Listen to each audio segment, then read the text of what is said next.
কি হলো আমাদের এই যে দেখেন এরকম কি হচ্ছে সাদা কালো হয়ে গেছে ঠিক আছে তো এইটা হচ্ছে যে হুট করে সাদা কালো হয়ে গেল না এটাকে কন্ট্রোলিং করার জন্য আমাদের একটা কন্ট্রোল প্যানেল আছে সেই কন্ট্রোল প্যানেলটা কি আমরা মানে একেবারে সহজে বুঝতে পারি জানো এই যে দেখেন এখানে ক্লিক করার পরে কোথায়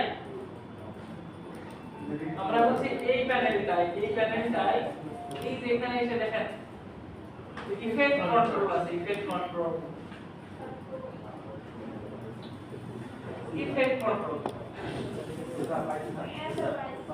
বুঝছেন জি স্যার এই ইফেক্ট কন্ট্রোলে আমরা কি ইউজ করেছি ব্ল্যাক এন্ড হোয়াইট ইউজ করছি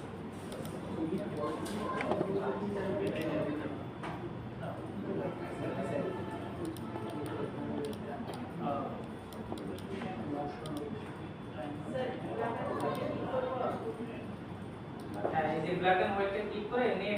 টান দিয়ে আপনি এখান থেকে ড্র্যাগ করে নিয়ে কি করবেন এখানে ছেড়ে দিবেন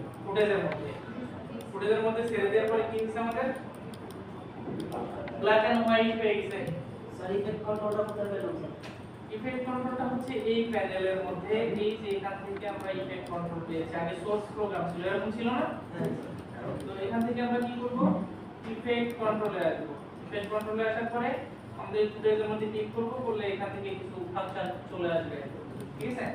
এর মধ্যে ফাংশনের শেষ নাই আপনি 14 করে ক্লিক করলে ওখানে ফাংশন আছে আচ্ছা ইফেক্ট কন্ট্রোলের মধ্যে আসি আমরা এবার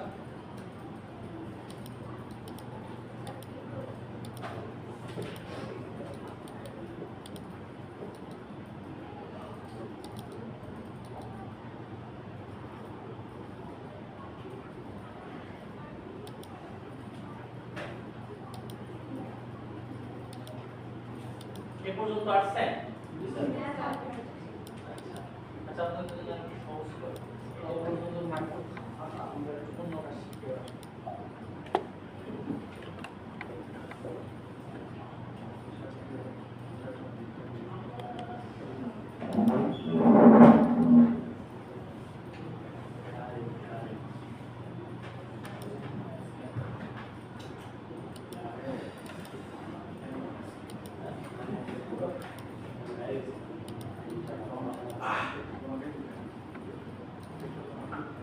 তাহলে কি আমরা সাদা কালো করতে পারবো